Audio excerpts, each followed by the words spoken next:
Hello everybody and welcome to the channel once again.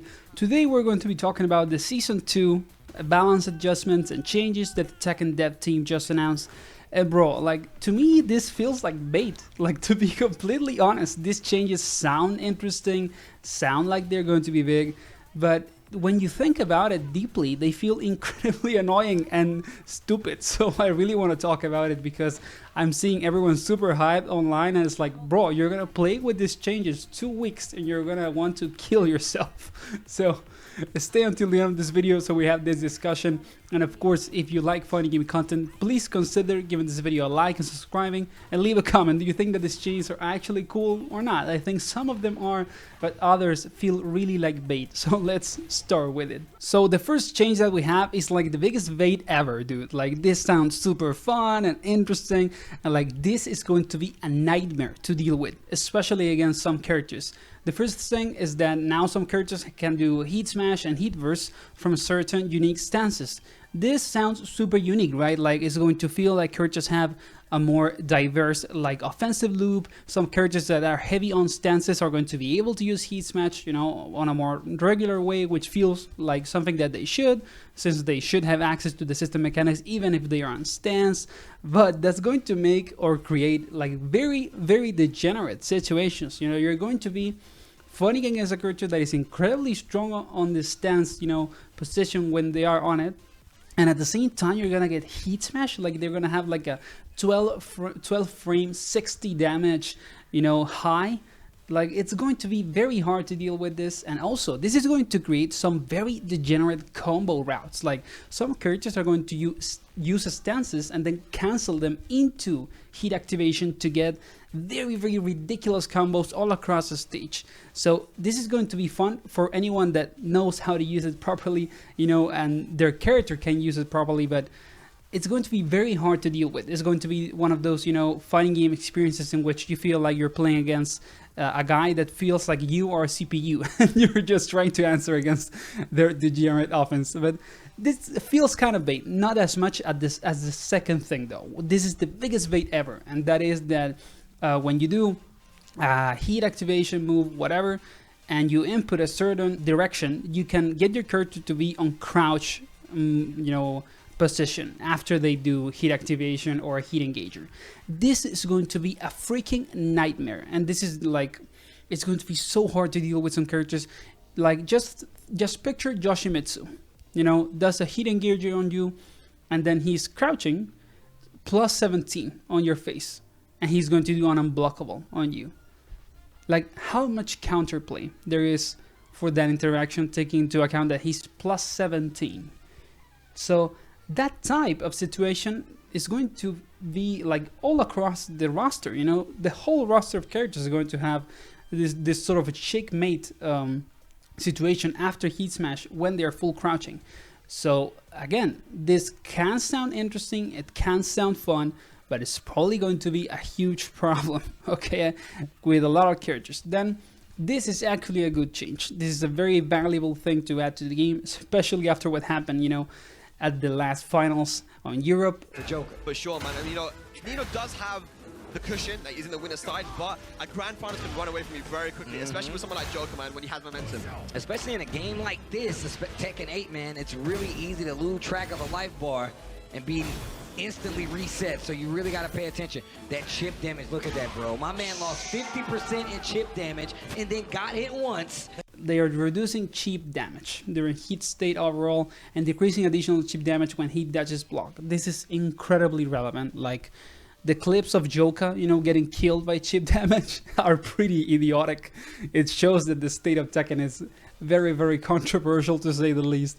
So reducing chip damage is important, but how much are they going to reduce it? When they show it, you know, the clips, it doesn't really show that much. It feels like the biggest reduction is when you're on rage. So how relevant is it going to be that you're going to receive less chip damage when you're basically already on death mode? Like, you get touched one time, you lost the round. So is it really going to be that relevant? This is something that, as many things in these changes that the devs said, I feel like there are things that you have to play first. You have to experience them first to see if they're actually significant, because you can't really, you know, understand if they are really significant or not when you just are having a discussion. And that's why we're talking about this today, because, you know, we're just trying to discuss about it, but we don't really know how relevant this is going to be.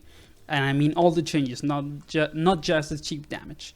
So the other thing, also very good change, heat activation moves with power crushing properties from extended state are removed, you know, and they become normal power crush moves. They don't really have armor anymore.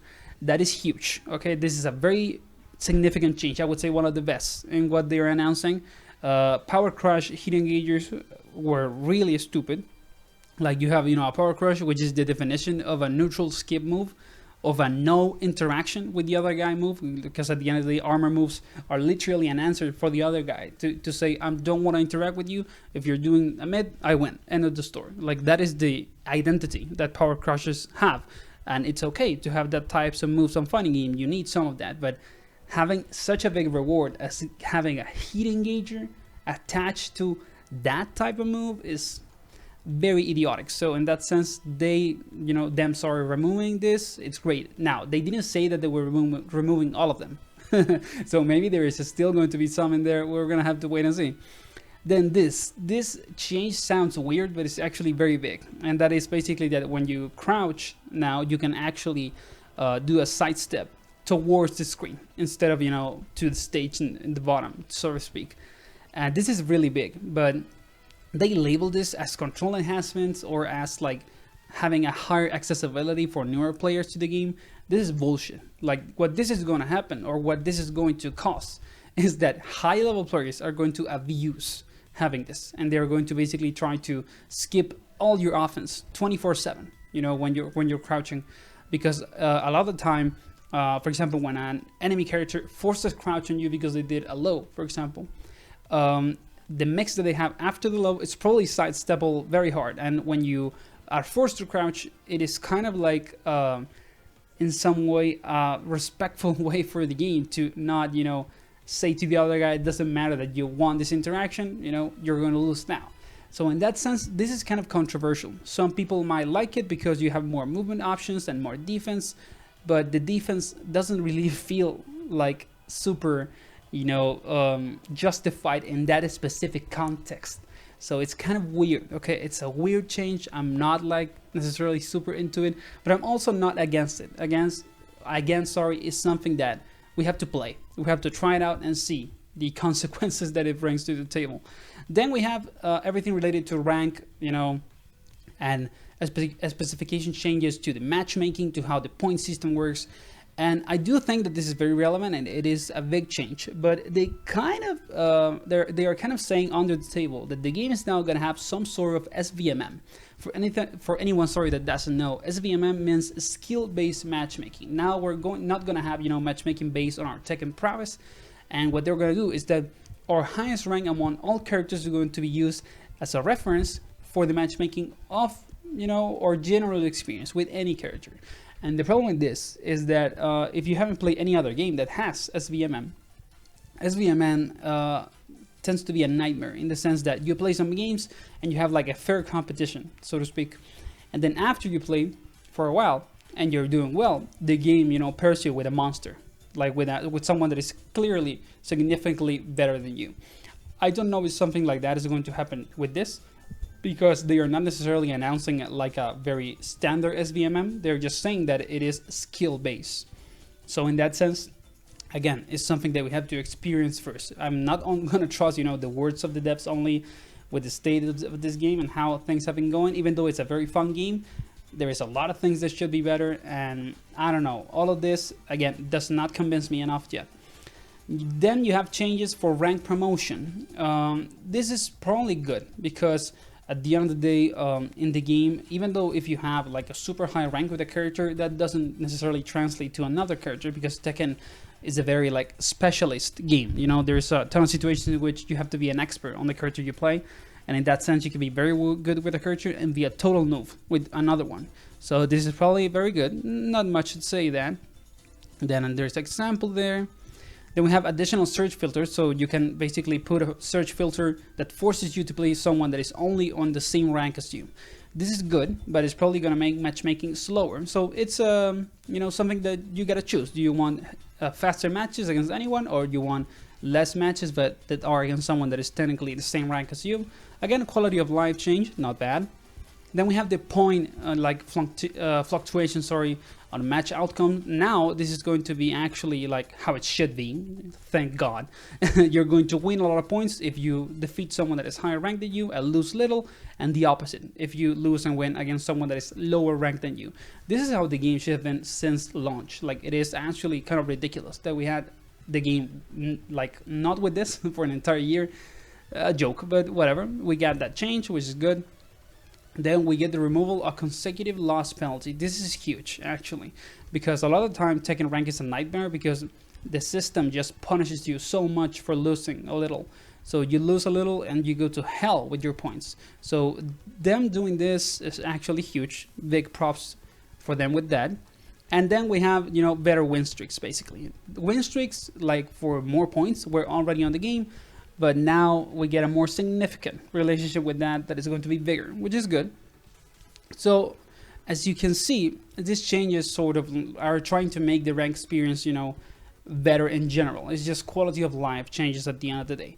Then we have changes to the promotion bonus, you know, to prevent unintended advantages from repeated rank fluctuation, which is, you know, that people used to like demote and then promote back and get like 1.5k points. You know, so that's gone, it seems, and I think that's all, right? Oh yeah, we also have new ranks for the new season, so everyone is going to be like it's going to be a rank reset basically, and you're gonna get this sort of badge. I like the Tekken King one because that's what I got. I got the Tekken Kid with a character, so very nice that I'm gonna have that. So the Tekken like season reset is probably going to be on April, which is when the season comes out. And as you can see, there's also going to be new ranks, okay? There's going to be new, like, God of Destruction levels. Basically, it's similar to having, you know, like a point system like the one that is on SF6, when you get, like, high master rank, a super high master rank, or whatever. It's very similar. Now, this is something that a very niche amount of people are going to experience. Like, the amount of people that get to God of Destruction is very low. So in that sense, I don't think that it's going to be that relevant. It's just something for the streamers, basically, and for people to enjoy when they view them, but it's not something that you're going to experience as a player. So I don't think that all of these changes, specifically the balance changes, are actually that good. I think that a lot of the changes that they announced are something that you have to experience first to actually know if they're good or not. So let's just hope that they're good. Let's hope that the game is going to be in a better state, but I'm not super confident about it. You know, like we'll have to wait and see. So see you on the next one, guys.